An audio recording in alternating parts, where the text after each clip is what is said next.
नमस्कार दर्शक बंधु लाटेस्ट जब्स ओडिशा को आपण मानक स्वागत। दर्शक बंधु आज नियुक्ति सूचना रही ओ ट्रिपल एससी तरफ सेवक सेविका रिक्रुटमेंट 2025। दर्शक बंधु 2279 पोस्ट वैकेंसीज रिलीज होती। एथिपाई आपण माने +2 टीए करथिले एही पदवी पई आवेदन करिपारे। गवर्नमेंट पीएन पदवी पई जदि इंटरेस्टेड थांती ताहाले निहाती भाबरे भिडियोटी सहित लास्ट पर्यंत जोड़े ही रुहतु जहाँफल कि आर आल डिटेल्स आपण मैंने पाइपर। ओ ट्रिपल एससी तरफ विज्ञप्ति आपण जारी होती। आपण मैंने सेवक सेविका ट्राइबल लैंग्वेज टीचर एसबूर गवर्नमेंट स्कूल रे नियुक्ति विज्ञप्ति आसी। आपण मैंने एसटी एससी डेवलपमेंट एवं M and BCW department under थिबा सरकारी स्कूल गुड़िकर जदि आपण मैंने लैंग्वेज टीचर बा माने ट्राइबल लैंग्वेज टीचर बा सेवक सेविका आग्रही अच्छा ताहले आसतु जानिबा जे आपणकर एलिजिबिलिटी क्राइटेरिया कौन रहिबा दरकार। जानिदेबा आपणकर एथिपाई शिक्षागत योग्यता कौन रहिबा उचित, आपणकर एज लिमिट कौन रहा उचित, सिलेबस डिटेल्स देखिए, वैकेंसी डिटेल्स देखिए, टोटल पोस्ट केते रही जानवे, एप्लिकेशन फी अच्छी कि नहीं देखिए, प्लेस ऑफ पोस्टिंग केउठी रहबो, इंपोर्टेंट डॉक्यूमेंट कौन कौन आवश्यक भाव देखिबो। जितेबले आपण माने यहाँ ऑनलाइन रे आवेदन करछंती ताहले कौन कौन गुरुत्वपूर्ण डॉक्यूमेंट्स सबू आवश्यकता रही, इंपोर्टेंट डेट कौन रही, आ किपरि यहाँ आवेदन करेंगे आर ऑल डिटेल्स देखि नबा। दर्शक बंधु आपण मानक वर्तमान मुझे आसी ओडिशा गवर्नमेंट एक जॉब पोर्टल साइट को आपण जदि पेज रे पहुँचवा चाहते ताहले ओ ट्रिपल एससी तरफ यही विज्ञप्ति जारी होता जॉब विषय में आपण मैंने जदि जाना ऑल डिटेल्स चाहते ताहले आपण देखुवा वीडियो तले description box row first link रे क्लिक करंतु आपण मान ए पेज रे पहुँच पारे। ओ ट्रिपल एससी सेवक सेविका रिक्रुटमेंट 2025 रो फुल डिटेल्स रे कौन रही देखो। फर्स्ट आपंकर ऑर्गेनाइजेशन नेम होची ओडिशा सब ऑर्डिनेट स्टाफ सिलेक्शन कमिशन। ओ ट्रिपल एससी तरफ विज्ञप्ति आपण जारी होची। जॉब टाइप रोची स्थायी नियुक्ति आपंकर माने परमानेंट टाइप रो जॉब आपंकर रोची। कैटेगरी जदि आम कहवाक जावा ताहले यह ओडिशा सरकारी नियुक्ति अटे। नेम ऑफ पोस्ट देखो क्यों पोस्ट में वैकेंसी सब जारी होची। सेवक सेविका एवं ट्राइबल लैंग्वेज टीचर पदवी पर आपण मानकर वैकेंसी जारी होची। एप्लिकेशन मोड ऑनलाइन रोची। आपण चाहिए निज निज मोबाइल कंप्यूटर किंबा कौन डेट पॉइंट यह आवेदन करेंगे। क्यों मैंने यह आवेदन करेंगे आम ओडिशार समस्त कैंडिडेट यही पदवी पर आवेदन करेंगे। दर्शक बंधु प्लेस ऑफ पोस्टिंग विषय में जब आम कहवाक जावा ताहले ओडिशार समस्त जेकोसी जिले में आपण मानकर पोस्टिंग हो पारे। जेंडर विषय जब कहवाक जावा उभय पुरुष प्रार्थी और महिला प्रार्थी यह पदवी पर आवेदन करेंगे। दर्शक बंधु ये पृष्ठार देखी ना जे आपंकर शिक्षागत योग्यता कौन रहा आवश्यक।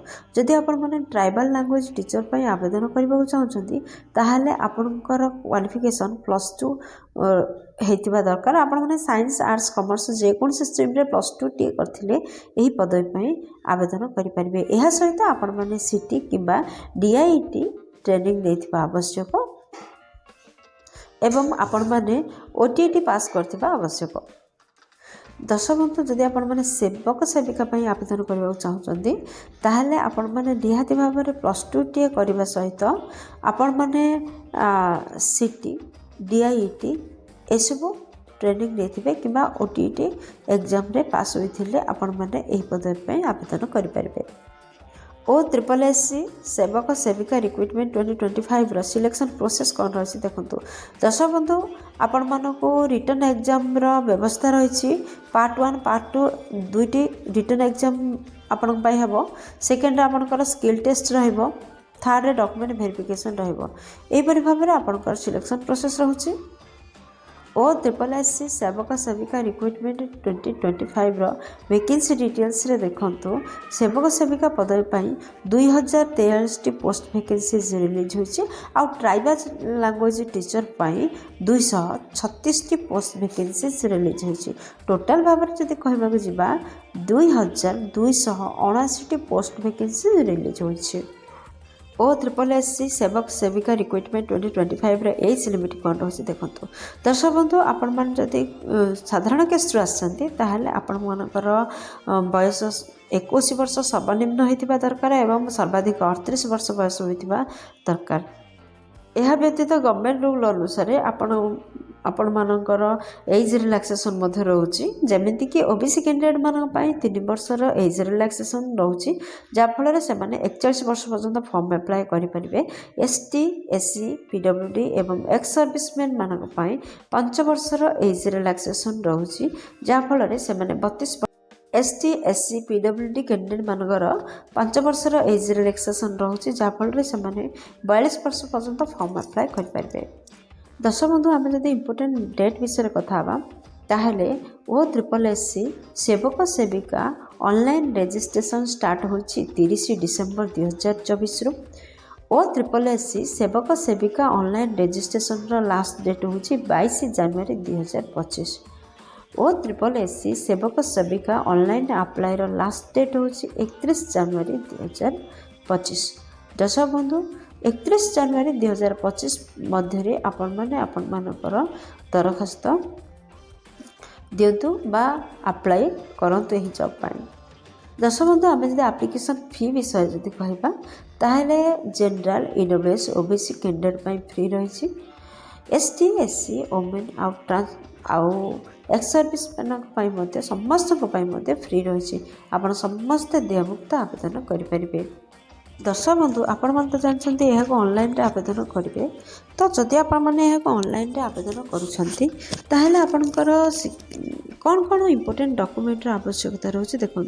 फर्स्ट आपणकर समस्त शिक्षागत योग्यता सर्टिफिकेट एवं मार्कशीट आवश्यकता रोचे। सेकेंड रे कैस्ट सर्टिफिकेट आवश्यकता रोचे। थर्ड रे रेसिडेंट सर्टिफिकेट आवश्यकता रोचे। फोर्थ रे वैलिड ईमेल आईडी एवं मोबाइल नंबर आवश्यकता रोचे। फिफ्थ रे recent colour passport size photo दरकार हम। सिक्स्थ रे गोटे आईडी प्रूफ आवश्यकता रोचे। आधार कार्ड भोट कार्ड किंबा पान कार्ड जेकोसी गोटे आईडी प्रूफ आवश्यकता रोचे। एम्प्लॉयमेंट एक्सचेंज सर्टिफिकेट आवश्यकता रोचे। स्कान्ड सिग्नेचर आपणकर आवश्यकता रोचे। ये सब डॉक्यूमेंट को रेडी करंतु एवं ऑनलाइन रे अप्लाई करंतु। OSSC सेवक सेविका रिक्रुटमेंट 2025 रो सैलरी जदि कहबा हम सैलरी डिटेल्स रे देखंतु कोन रछि जे जदि आपण माने सेवक सेविका एवं ट्राइबल लैंग्वेज टीचर पे आवेदन करुछंती ताहले आपणकर दरमा 23,600 टंका रु 74,800 टंका पर्यंत होई परिबो। जदि आम इम्पोर्टेंट नोट विषय कहवाक जावा दर्शक बंधु जितेबाला आपण मैंने अप्लाई कर दरखास्त फिलअप कर भल भाव फिलअप करूँ जेपरी किसी आउ गाइडलाइन प्रॉपर गाइडलाइन मध्य फिलअप करूँ जेपरी किसी भी इनकरेक्ट न रहे आपण भूल डाटा न दियंती आउ ब्लैंक स्पेस न छाड़ती से जत्नवान हे नचेत आपणकर दरखास्त रिजेक्ट होबार बहुत चांस रही। दर्शक बंधु देखो आपण मैंने किपर आवेदन करेंगे। दर्शक बंधु OSSC तरफ प्रकाश पाई सेवक सेविका रिक्रुटमेंट 2025 अप्लाई करने हेल्ले आपण फास्ट यार ऑफिशियल वेबसाइट को सर्च करूँ एवं नोटिफिकेशन को अप्लाई करने पूर्व पढ़ु। दर्शक बंधु आपणकर सुविधा पाई आपण देखुवा वीडियो तले डिस्क्रिप्शन बॉक्स रे एही जॉब रिलेटेड समस्त लिंक जोगाई दि जाइए आपण ताहार मध्य व्यवहार करेंगे। तापर आपण मैंने जहाँ जहाँ रिक्वायर्ड डॉक्यूमेंट मगा जाइए आपण को अपलोड करूँ। जितेबाला अपलोड करपर स्कान्ड सिग्नेचर एवं फोटो को अपलोड करूँ एवं समस्त डॉक्यूमेंट को फिलअप डाटा को फिलअप करूँ एवं अथॉरिटी द्वारा जो डॉक्यूमेंट डिक्लेरेशन दि जाइए भल भाव पढ़तु एवं से एग्री हूँ। दर्शक बंधु आपण मान किसी भी एप्लिकेशन फी ना तो से इग्नोर करूँ। देन सबमिट बटन रे क्लिक करने पूर्व आपन को रिक्वेस्ट करेंगे कि पुणी थे आपड़ टे रिचेक करनी आपण दरखास्त को देन सबमिट बटन रे क्लिक करूँ। दर्शक बंधु एपरी भाव आवेदन करूँ। दर्शक बंधु आशा कर वीडियोटी आपंकर बहुत काम लगे जदि किसी भी उपकार करीडियो को लाइक शेयर और सब्सक्राइब करूँ कहीं प्रतिदिन प्रकाश पाउथवा नुआ नुआ सरकारी नियुक्ति विषय प्रथमे आपण पाखे खबर पहुँच पार। दर्शक बंधु वीडियोटी को एपर्यंत देखिबारु आपनको अशेष अशेष हृदय बहुत बहुत धन्यवाद। पुणी देखा लेटेस्ट जॉब्स ओडिशार नुआ एक फ्रेश अध्याय नुआ एक निजुक्ति सूचना सहित से पर्यंत